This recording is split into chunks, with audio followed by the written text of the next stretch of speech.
एक बार की बात है, महात्मा बुद्ध प्रवचन दे रहे थे।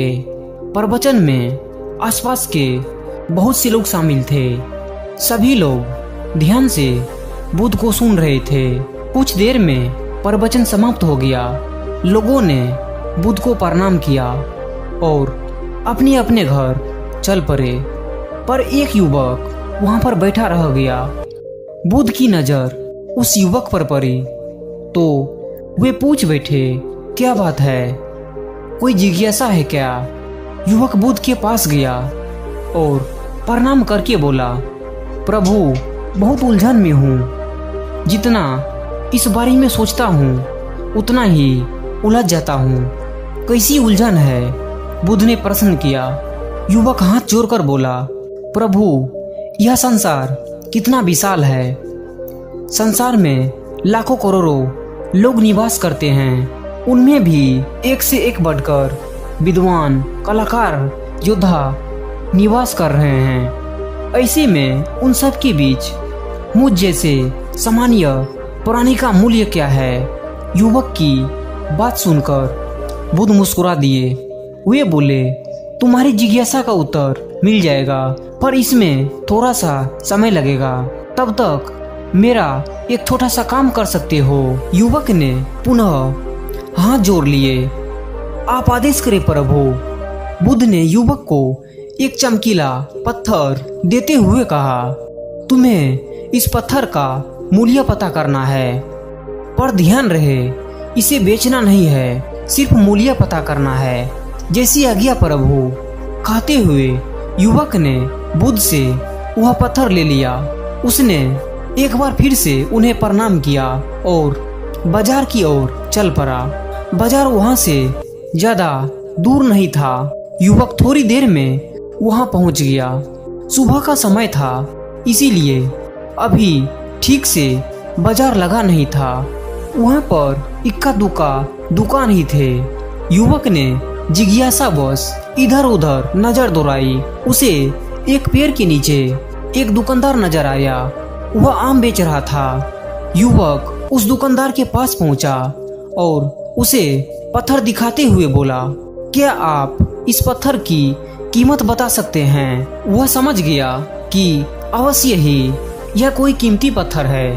वह बनावटी आवाज में बोला, देखने में तो कुछ खास नहीं लगता, पर मैं तुम्हें इसके बदले 10 आम दे सकता हूँ। दुकानदार की बात सुनकर युवक को हल्का सा क्रोध आया। वह मन ही मन सोचने लगा, यह आदमी मुझे बेवकूफ समझता है। इतना सुंदर पत्थर और इसका मूल्य सिर्फ 10 आम। अवश्य ही यह झूठ बोल रहा है। युवक को चुप देखकर दुकानदार बोल उठा, क्या कहते हो, निकालू आम? पर युवक ने दुकानदार को कोई जवाब नहीं दिया। वह चुपचाप आगे बढ़ गया। सामने एक सब्जी वाला अपनी दुकान सजा रहा था। युवक उसके पास पहुंचा और उसे पत्थर दिखाते हुए उसका मूल्य पूछा। उस पत्थर को देखकर सब्जी वाले की आंखें खुशी से चमक उठी। वह मन ही मन सोचने लगा, यह पत्थर तो बहुत कीमती जान पड़ता है। अगर यह मुझे मिल जाए तो मजा ही आ जाए। क्या हुआ भाई, कहाँ खो गए? युवक ने दुकानदार की ध्यान तोड़ी।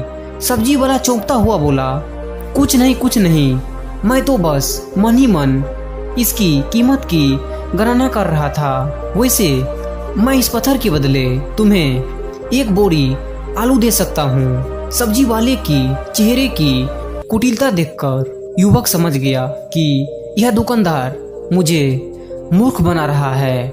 मुझे किसी और से इसका मूल्य पता करना चाहिए। यह सोचता हुआ युवक आगे बढ़ गया। सब्जी वाला दुकानदार ने युवक को पीछे से आवाज लगाई, क्या हुआ भाई, अगर आपको यह मूल्य कम लग रहा है तो बताएं, मैं इसे बढ़ा दूंगा। पर युवक ने उसकी बात पर ध्यान नहीं दिया। वह इधर उधर किसी ऐसे व्यक्ति को खोजने में लगा जो जानकार हो और उस पत्थर की सही मूल्य बता सके। युवक को लग रहा था कि अवश्य ही यह कोई कीमती पत्थर है। शायद कोई जोहरी इसका सही मूल्य बता सके। यह सोचता हुआ युवक एक जोहरी की दुकान पर पहुंचा।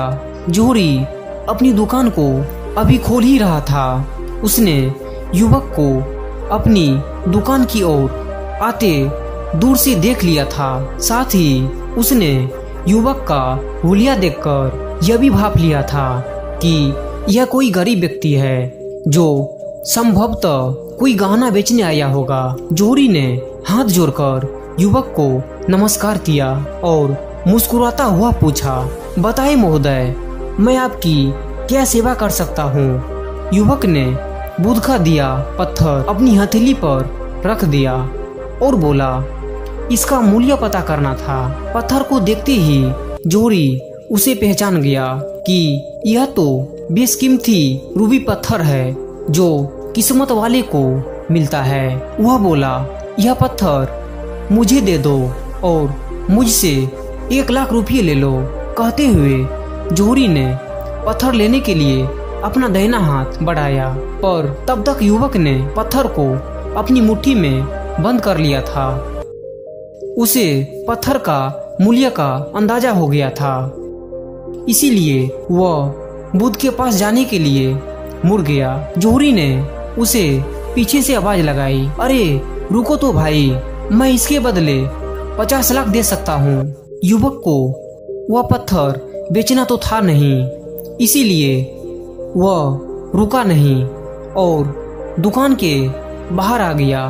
पर जोहरी भी कम चालाक नहीं था, वह उस अनमोल पत्थर को किसी भी कीमत पर हाथ से जाने नहीं देना चाहता था। वह दौड़कर उसके आगे आ गया और हाथ जोड़कर बोला, तुम यह पत्थर मुझे दे दो, मैं इसके बदले 1 करोड़ देने को तैयार हूँ। युवक को जोहरी की बातों में अब कोई रुचि नहीं रह गई थी। वह जल्द से जल्द बुध के पास पहुंचना चाहता था, इसीलिए न तो वह रुका और न ही उसने जोहरी की बात का कोई जवाब दिया। वह तेज से तेज कदमों से बुध के आश्रम की ओर चल पड़ा। युवक जब बुध के पास पहुंचा तो वह बुरी तरह से हाफ रहा था। उसे देखकर बुध मुस्कुरा दिए, फिर भी उन्होंने अपने चेहरे से कुछ भी जाहिर नहीं होने दिया। वे बोले, क्या बात है, तुम कुछ डरे हुए से लग रहे हो। युवक ने बुध को प्रणाम किया और सारी बात कह सुनाई।